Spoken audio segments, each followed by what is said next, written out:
Welcome to another episode of For the Record, Conversations with Ukrainian Writers.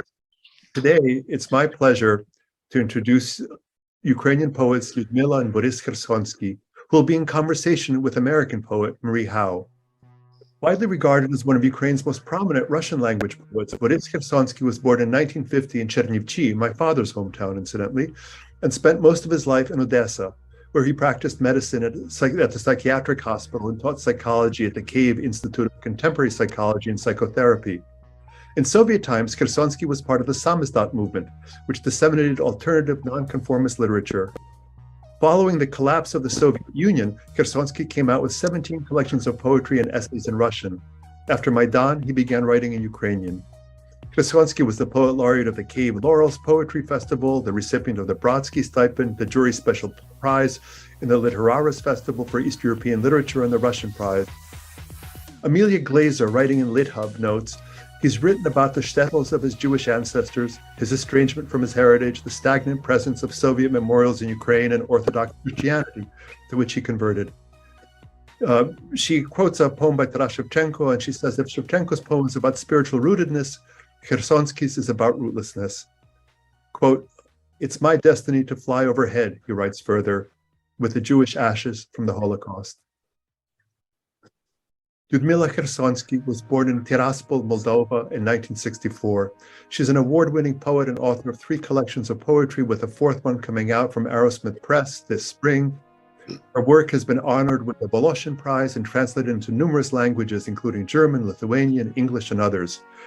A professional translator, she has translated into Russian poetry the poetry of many authors, including our old friend Seamus Heaney.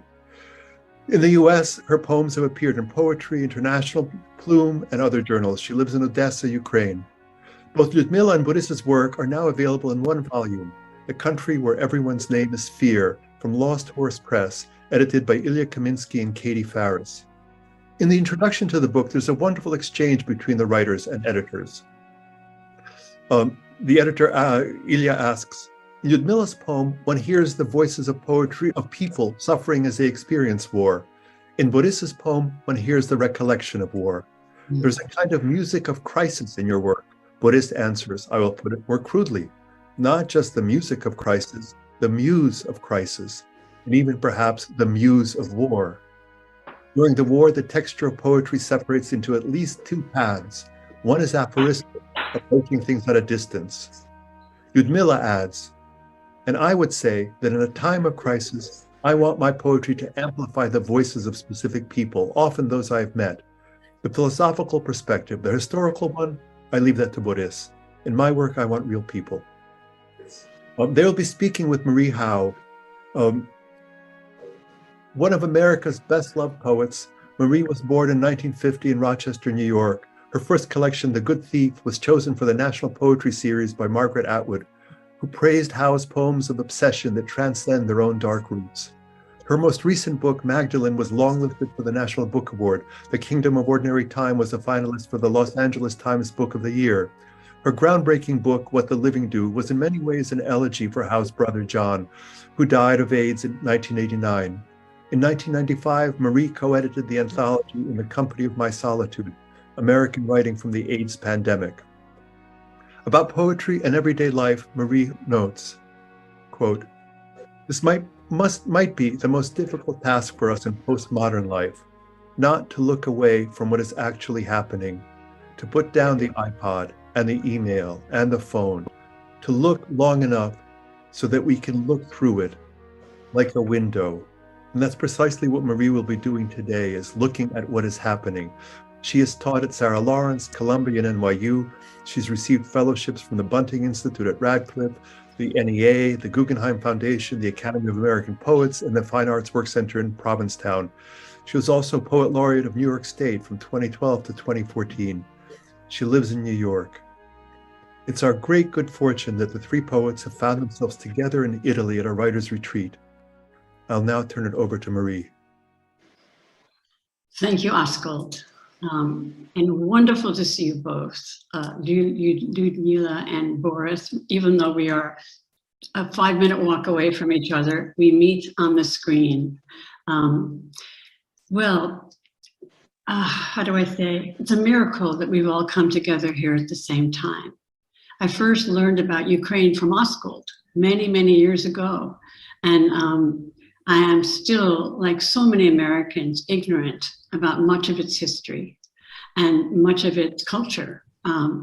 So I want to ask you just a question to begin with, which is something Askold and I were speaking about a little while ago. That I don't think us Americans, many of us, especially those of us who have grown up far from the land our people left, have no idea that people in Ukraine and indeed throughout Europe can speak in many different languages. And language seems to be one of the central beating hearts of both of your bodies of work, so to speak. Can you help Americans understand why one can speak Ukrainian and Russian and other languages as well, and how choosing to speak in each language can be a political act? I, for example, didn't know until recently, till Askold told me that Ukrainian has been prohibited during periods of time. Can you, Boris, you speak directly to this in a letter you wrote that's in the introduction to the book that Askold mentioned.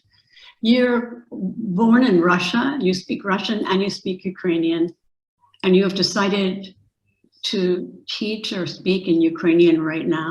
Is this still true? First of all, Russian and Ukrainian are from one family of languages, Slavonic languages, and they started to differentiate many, many years ago, at least 5 centuries ago. Now they are similar, but they are different. For the last 300 years, Ukraine was under umbrella, I would say not umbrella, something much heavier, of Russian Empire. Russification was a part of policy of Russian Empire, so Ukrainian language was oppressed for a long time. Several times, government of Russian Empire even had an order to forbid teach Ukrainian, write Ukrainian, and teach Ukrainian. And the ideology of Russia was that Ukrainian is like dialect of Russian or corrupted Russian language. And I believe Soviet Union inherited this approach toward Ukrainian culture and Ukrainian language, which is totally not true. Because actually Kiev is much older than Moscow is for several hundred years. Many things which Russia believes are Russian, they are Ukrainians, because most of the writers who write in 17th and 18th centuries in Russia, even in Moscow, were from Ukraine, from Ukrainian origins. Many examples, some of them are from Belarus, because we were like bridges between Europe and Russia. Yeah. Russia not always welcome people from Ukraine, but there was time when all the bishops in all the Russia were Ukrainian, and Elizabeth II even must make an order to permit ethnically Russian to be bishops, because before that only Ukrainian were in charge of religion in Moscow, and many things like that. All Ukrainian people now are practically bilingual. Yeah. My generation is totally bilingual because we rise in Russian-speaking families, but we learn Ukrainian. We don't have much practice, but during the years of independence, we try to master language, and now I believe I am totally bilingual. I can write Russian, can write Ukrainian.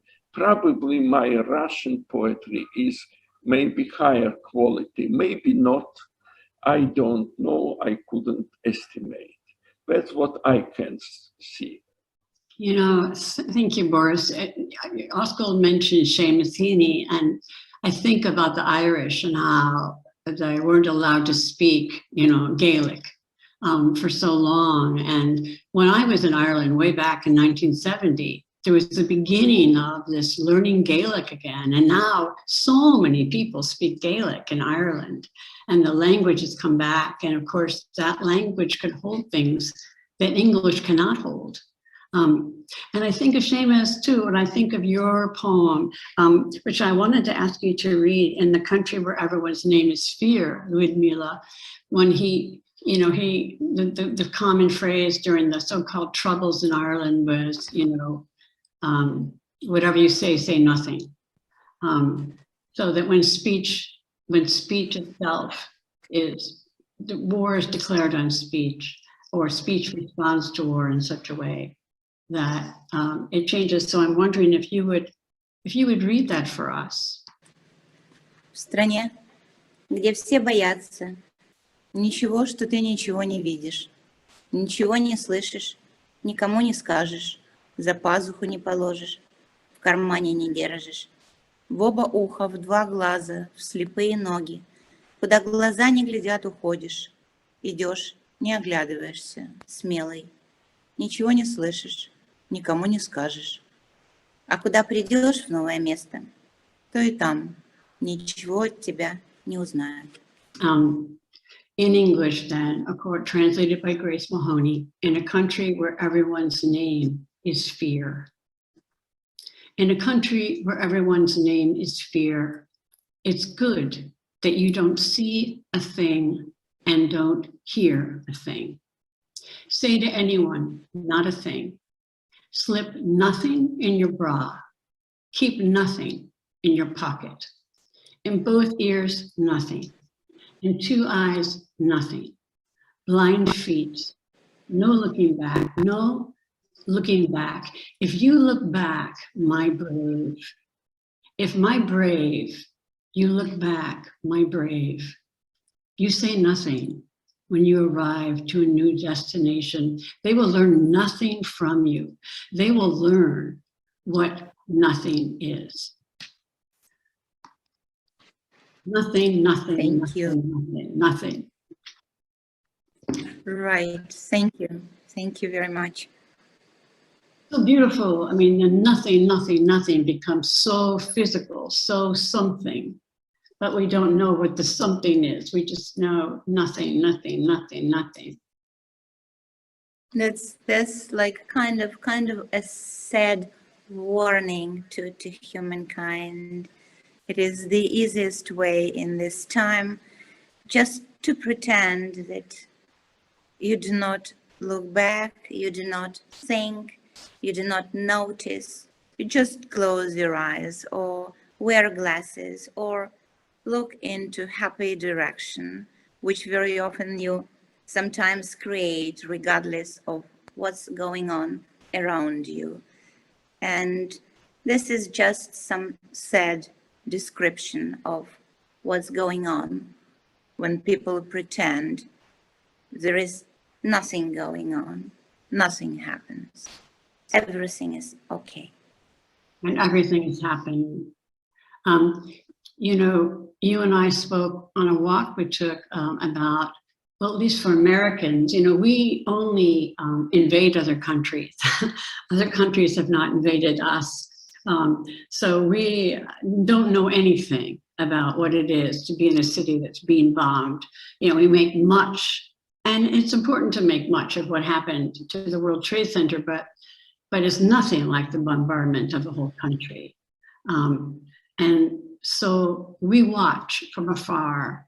And you said to me the other day, it's like reality TV, you know, but there's a kind of addictive quality to watching other people suffering from afar. And how so many of us Americans do that because we're isolated geographically and we don't feel threatened in the same way, at least not yet. And so this notion, you have so many poems where people literally are in bed, covering their heads, turning away against a wall or their back against a wall. And in many ways, of course, we are doing the same thing by looking at these horrific images, but without being responsible for them or to them in some way. One of the fellows I asked, this is for both of you really, I asked the fellows here, Kemi and Kate, Tempest and Stacy and some people, what would you want to ask Boris and Liudmila? And one of them said, what's the poem for? So I guess I'm asking both of you, what's the poem for? And who is your audience? Do you write for an audience? Do you write for yourself? These days, has that changed? So that's sort of a cluster of questions within that question. What's a poem for?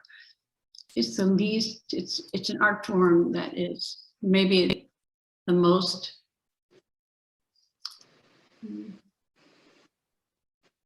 personal and private of art forms. We come to a poem, usually we read it to ourselves, it's intimate.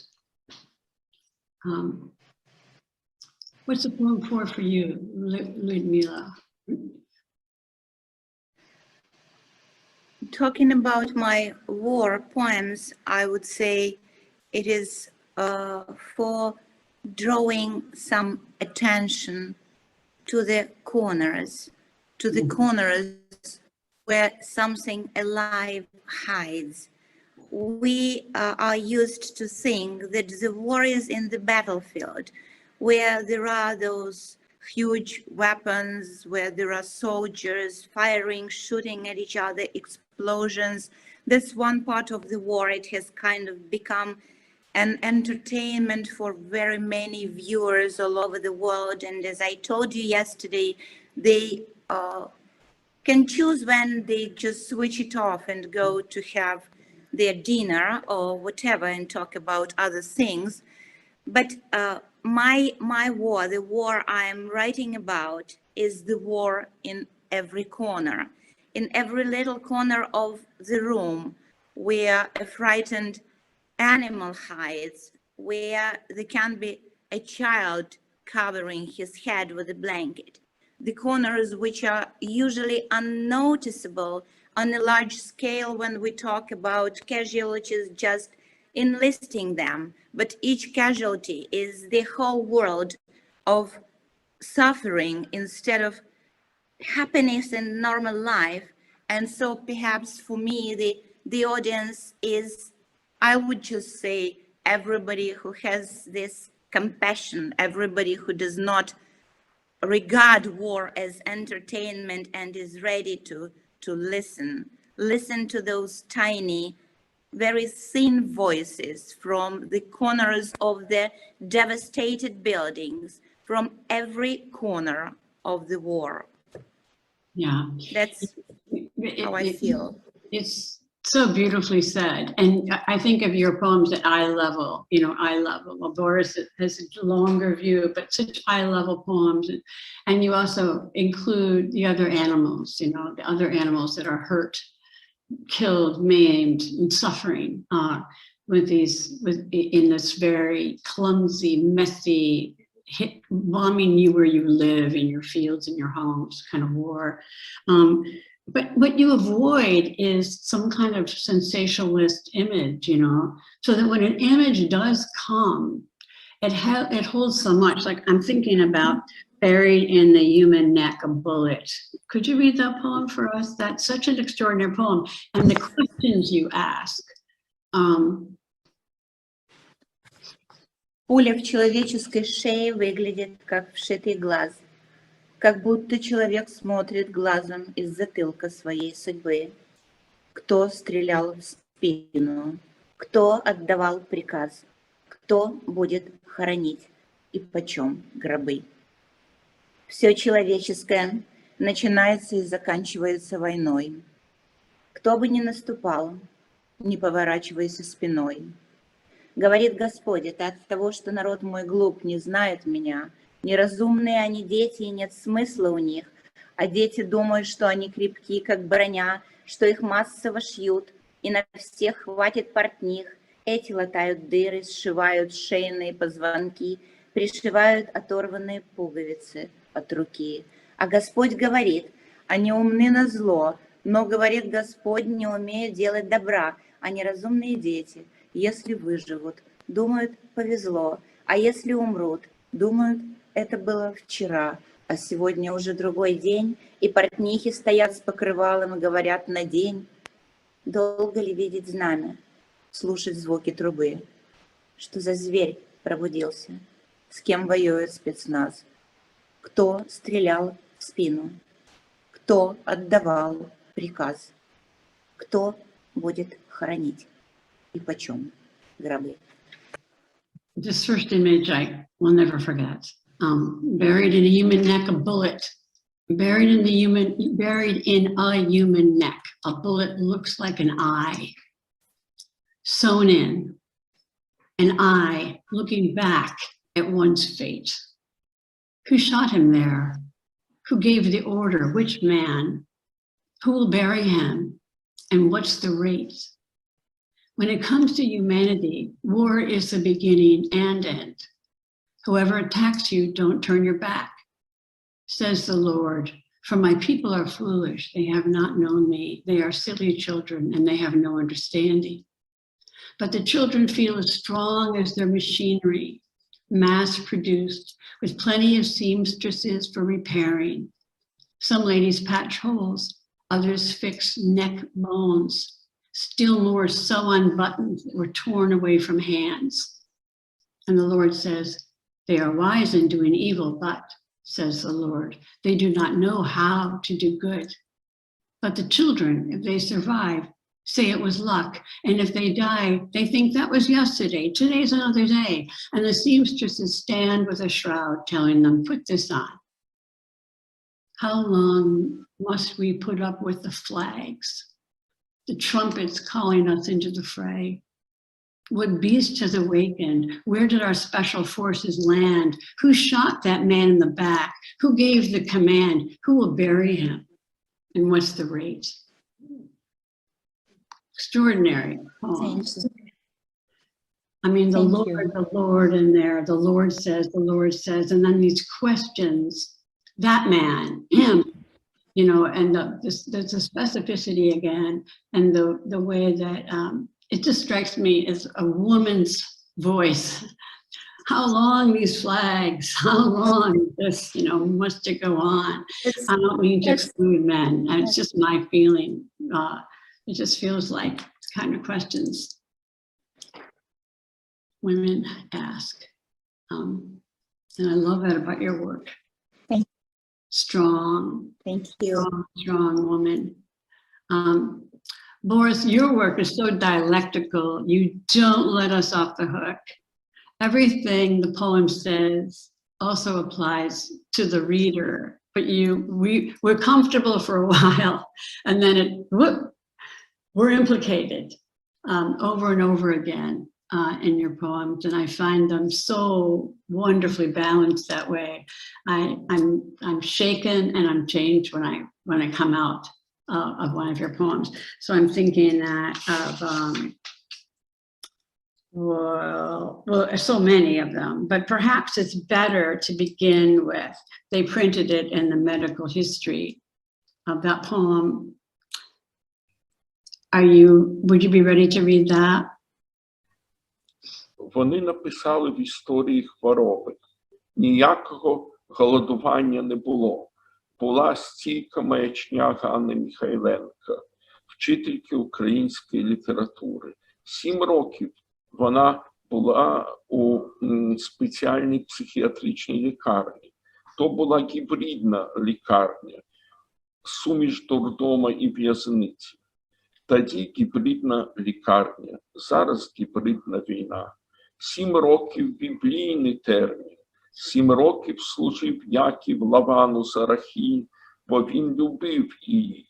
7 років плач Рахіль за дітьми своїми і не може утішити, бо їх немає. They printed in the medical history, there was no holodomor. It was the stable delusion of Anna Mikhailenko, a teacher of Ukrainian literature. For 7 years, she was in a special psychiatric hospital. It was a hybrid hospital, a madhouse, and a prison. It was a time of hybrid hospitals. Now is a time of a hybrid war. 7 years is a biblical phrase, and Jacob served Laban 7 years for Rachel because he loved her. 7 years. Rachel calls for her children. She can't calm herself because they don't exist. So you use the word in this poem. Help me, Askold, how to say it. Holodomor. How do you say it? Oh, you said it beautifully. Holodomor. Holodomor. So Boris, can you tell us what that word means? The Holodomor. In English vocabulary, as a pogrom, some Russian and Ukrainian words unfortunately become international. Actually, Holodomor was in winter of 1932, when after collectivization, so-called collectivization, Russian troops they confiscated nearly all the food from Ukrainian villages. They just left people to starve. It was artificial famine. Yeah. It was a good harvest. And this harvest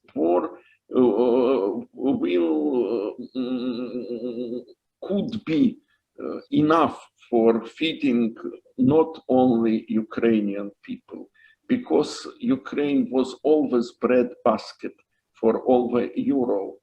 And actually, significant part of this harvest was sold to Germany. Yeah. And so people began to starve, and they left of starvation. And it was really torture. We have some memories about that. People who by miracle survived. Actually, Robert Conquest, he is American Canadian writer and scientist. He made a book, Harvest of Sorrow. Yes. And it was the first book about Holodomor, which I read. You know, it was brought to Odessa illegally. It was translated not officially. Officially, it was translated even later. Something were translated not correct, as I understand now. Yeah. Now we have many researches about that. And I really would like to people everywhere remember that Holodomor was like reflection of Holocaust. So 6 million from this side, 6 million from this side. And it means that Nazis and communists were very, very close. And what Nazis had red flags, you know, and communist red flags. They say we are working party, and communists say we are working party. And okay, because of that, all the information about Holodomor was forbidden. There were no Holodomor, says officials. Kana Mikhailenko is well known for me, teacher of Ukrainian language, Ukrainian national activist. During the Brezhnev period, she was arrested and she was diagnosed as schizophrenic. And I myself, after her liberation, had the possibility to look through her history. And they say that information about Holodomor was just delusion of Mikhailenko. You know? And this short Verliber is about this story. I knew her for many years before she was arrested and after she was liberated. I can maybe talk about that a long time. I'm sure you can. I wish that, you know, I studied with Joseph Brodsky when I was at Columbia, and he, one day he chastised us. He leaned back in his chair, or he leaned forward, actually, I just saw him lean forward. And he said, "You Americans, you're so naive. You think evil is going to come into your homes wearing big black boots. Don't look, it begins in the language. Look to the language, guard the language. And notice what words you can't say, what words are questioned, what truths are erased, you know." And of course, in our country right now, the language is so deranged, so corrupted by politicians and by popular culture that that we hardly have, well, it can hardly speak. But this poem brings back that day at Columbia when Joseph was saying this to us. I've never forgotten it.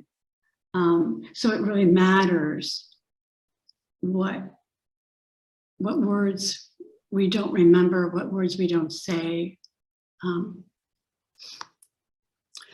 This kind of backwardness, this turning things upside down, is also in your poem, The Tail That Wags the Dog.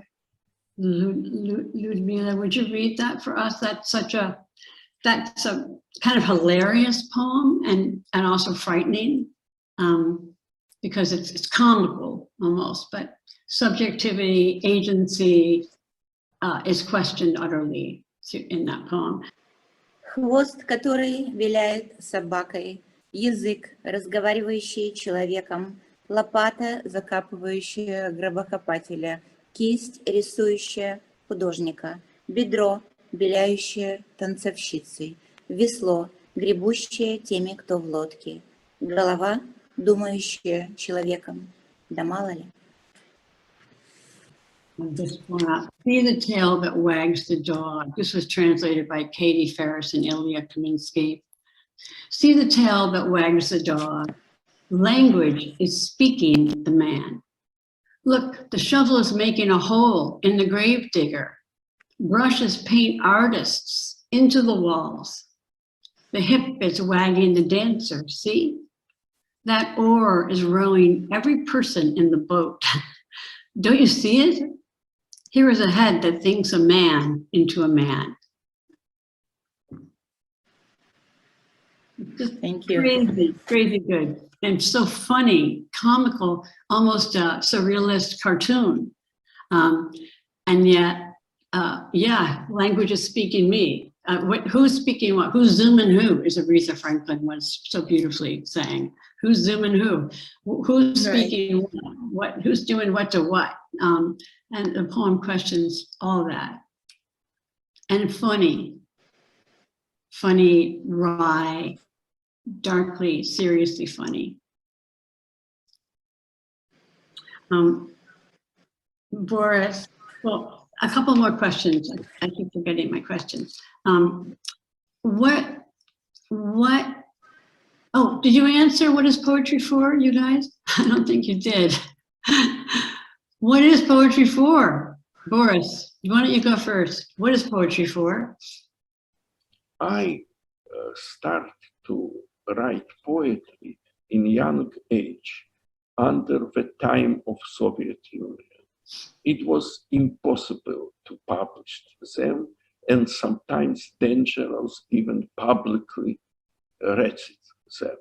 So I accustomed to write as it is in Russian stole, in the table, you know.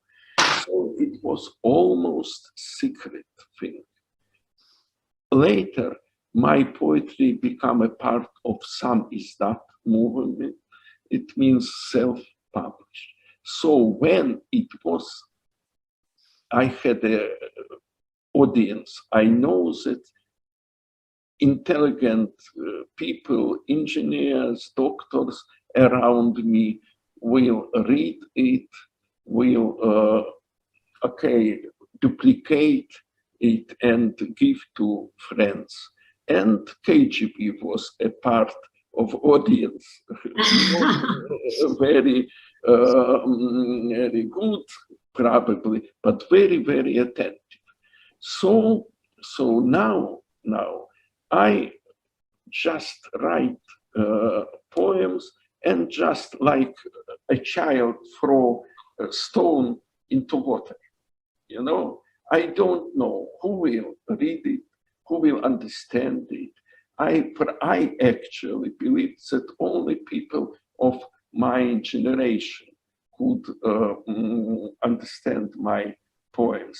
But I was mistaken, because when I have a reading in Odessa and in Moscow in the time before aggression and hybrid war, and in Kiev and in Crimea before it was annexed.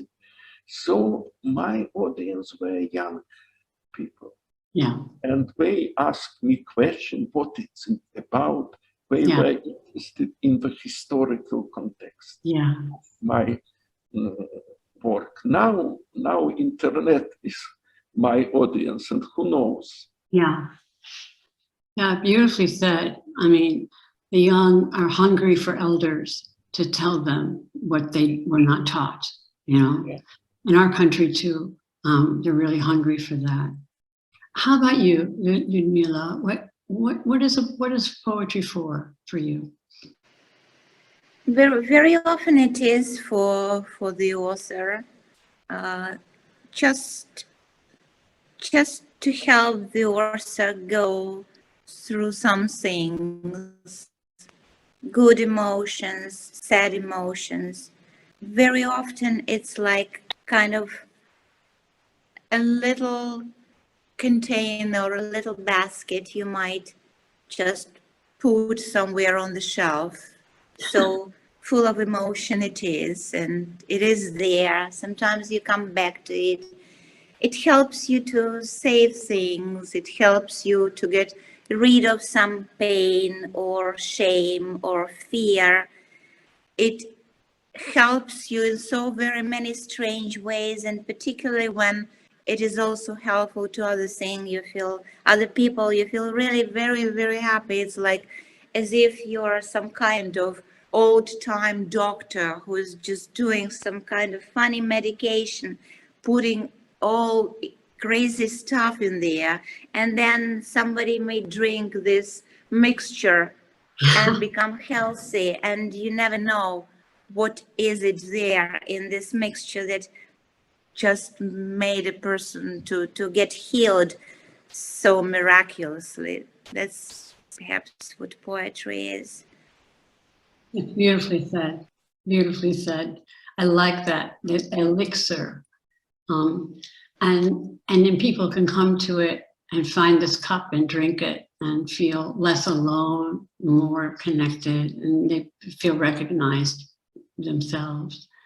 And yet both of you are poets of witness. I mean, you, in your different ways, witness what is happening in the corners, as you say, what's happening right in front of us, what's happening internally.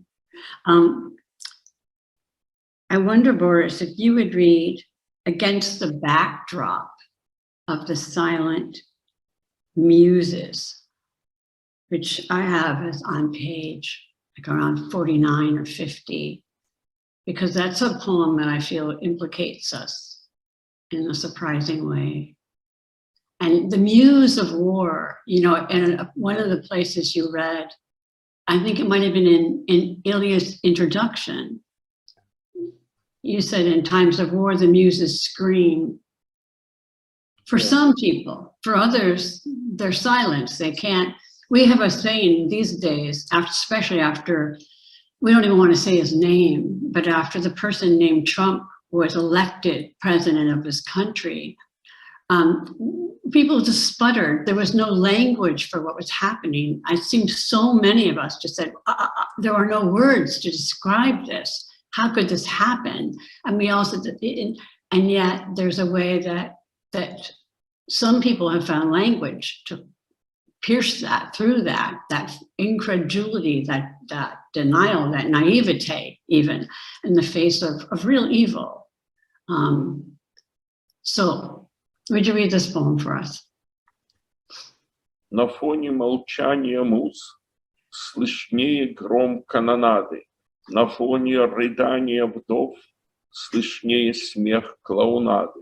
Кто богат, тот и рад, а мы бедны и не рады. На фоне синего неба страшней облаков громады. Что в реке не потонет, то зарастет травою. На фоне блеяния стад просторнее волчьему вою.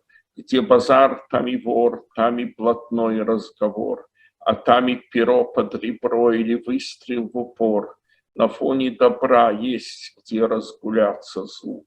В огне всегда найдется, чему превратиться в золу. Нож в кармане чужом, и сам ты ходишь с ножом. На фоне лжи незаметно, что сами мы тоже лжем. Your lineation, Boris, is so interesting because it's like a song that doesn't stop for breath, you know, very different from Liudmila's. So I'm going to try and read it the way you would have us read it, I think. Against the backdrop of silent muses, against the backdrop of silent muses, heavy gunfire thunders louder. Against the background of grieving windows, the clowns laugh louder. The rich are happy, but we're poor and unhappy. Against the blue-skied background, the crowds of clouds are terrifying. What won't drown in a river will overgrow with grass. Against the backdrop of bleating flocks, there's more room for the howling wolves. Where there's a market, there's a thief and conniving, and then there's a shank in your rib cage or gunshots at point blank. Against the backdrop of the good, there's room for evil. In the fire, there's always something that could turn to ash. A knife in someone's pocket and a knife in your pocket. Against the background of lies, it's not apparent that we are also liars. Thank you. Extraordinary. You got me. I mean, I'm caught in your understanding of who I am, just who we all are, that it's not possible to live without living in a dialectical between these good, evil, these polarizations don't serve us. I don't mean to reduce your poem to something I can say. I can't say it, but I'm so moved by the tensions it holds. Thank you. Again, you know, when in the days of trouble, in the days of war, when you are almost conquered by a lie of others, you think, okay, they do it. I don't do it. They break all rules. I don't follow rules. I make myself weak. And so I am infected by evil from my enemy. And it disturbs me real disturbs me when I see that sometimes our journalists, they use the same words which uses Russian propagandist. Right. It makes me suffer. But I understand that we have no choice. And this is the most evil thing in the war, that there way you can be or victim, or you can be killer, or you can be witness, silent witness, you could be a liar. We have no choice. We couldn't detach from this situation. And I believe this short poem is about that. We're getting close to an hour, and I wanted to just ask a couple of more things. It's been such a pleasure, such an honor, really, to be with you both during this time, and to be with Askold, and to be with all of you who are going to be with us. People want to know, you've been away, you left Odessa after the bombing began. You've been away. Do you plan to return? Can you return? What is your relationship to that place now, and to your lives as you see them in the future? And I know it may change every day, but. Okay, yes, we want to return. And we plan to return in the beginning of December. After our program, we'll finish the last, which I know it is a festival in Paris of Ukrainian literature devoted to Odessa. Oh. Odessa is our beloved city. Live in Odessa is not easy. It is complicated because of the tradition of this city, but we adjust to it. So our attention to our city not changed, but we realize we will return to another Odessa, because with almost maybe 10 months of war, it changed the population. Many people left. Many people come to Odessa from a different region, because Odessa is a relatively safe place comparing with Kharkiv, for example, Donetsk, Mariupol especially. So population will be different. We won't find our relatives. We won't return. I personally, I won't find many of my friends. They won't return, or they are killed on the field of a battle. But we will return. We will see what is around, and we'll work for our city. But we won't return to occupied by Russian Odessa. I am almost sure it won't happen. But it is one only case for us not to return. Mm-hmm. Thank you. Liudmila, do you want to add what you feel about it? Like Boris said, yes, we do plan to come back, and I'm missing my home very much. And the only situation when we will not come back is if Odessa is seized by the Russians. I hope it won't happen. I very much trust our Ukrainian army and very many patriots who do not want this regime in Ukraine, regardless the fact that somebody may speak Russian language. It does not mean that a person, a citizen of Ukraine, belongs to the Russian culture. It is a shame to belong to the culture Russia has demonstrated to the entire world now. This is not the culture, and it will take time before this madness is cured. But for us, it is important to live in Ukraine.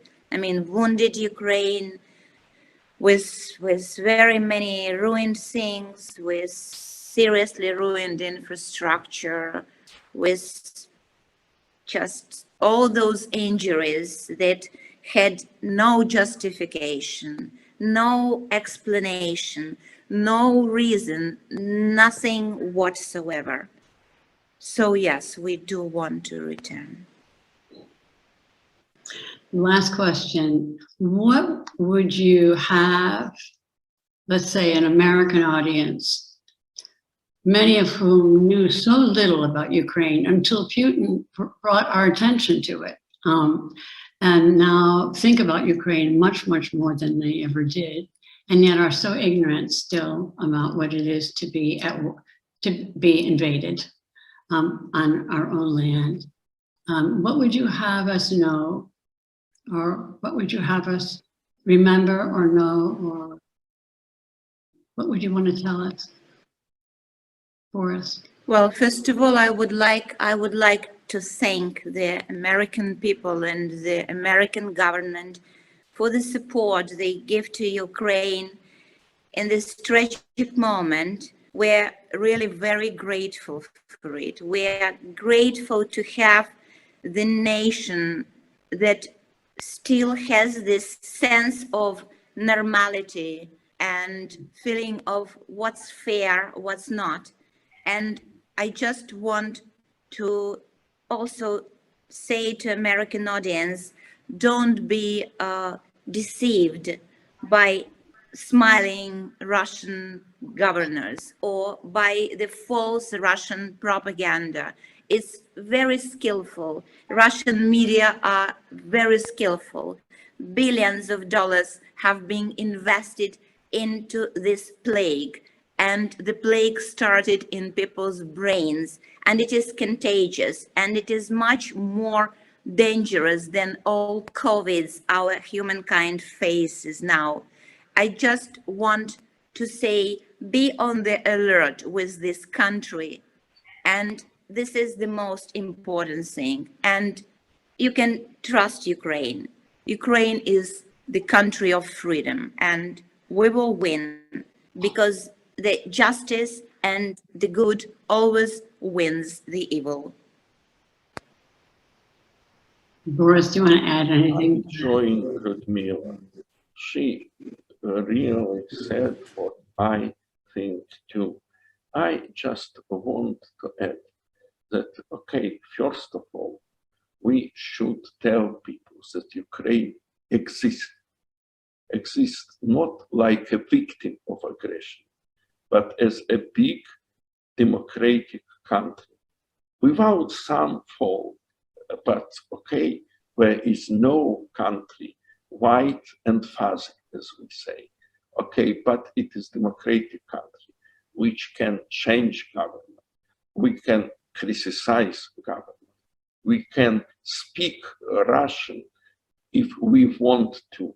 We can speak English if we can to. So we have a very good system of education, relatively, especially if we look to Russia. We have a lot of culture, traditions, which is longer, twice longer than Russian culture. And we want people to know that this country is struggling for freedom, not only for themselves, but maybe now we struggle against most powerful and most evil country. Okay, even Reagan told that it is empire of evil. It was USSR. But Russia say we inherit all the USSR property, and we inherit this role of empire of evil.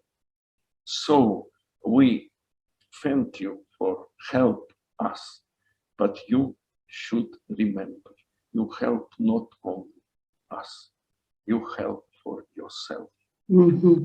And our victory, if it happens, would be victory of democracy against totalitarianism. Thank you. It was a pleasure and privilege to talk to you today. The pleasure and the privilege is ours. Yeah. Thank you, both of you, for being here, for sharing your work. Askold, thank you for making this happen. Thank you so much. You know, as you might say, I'm verklempt. This is a deeply moving, profound conversation. I really am endlessly grateful to all of three of you for taking time during your residencies away from your own work to share these important words and these powerful poems and this kind of depth of thought that you brought to this. And we look forward to meeting you. I look forward to meeting you in person, either here or there. I've been to your beautiful city, to Odessa. I've walked down the Potemkin stairs. I've been to the Opera House. I've seen where Babo lived. My favorite story of all time is Guy de Maupassant. And at some point, I'd love to talk about translation and the many approaches to it. In any case, thank you so much, Marie, for making this possible for us all. And one day in New York, if not Paris. Thank you so much. Definitely. Goodbye, everyone. Wonderful to be with you all.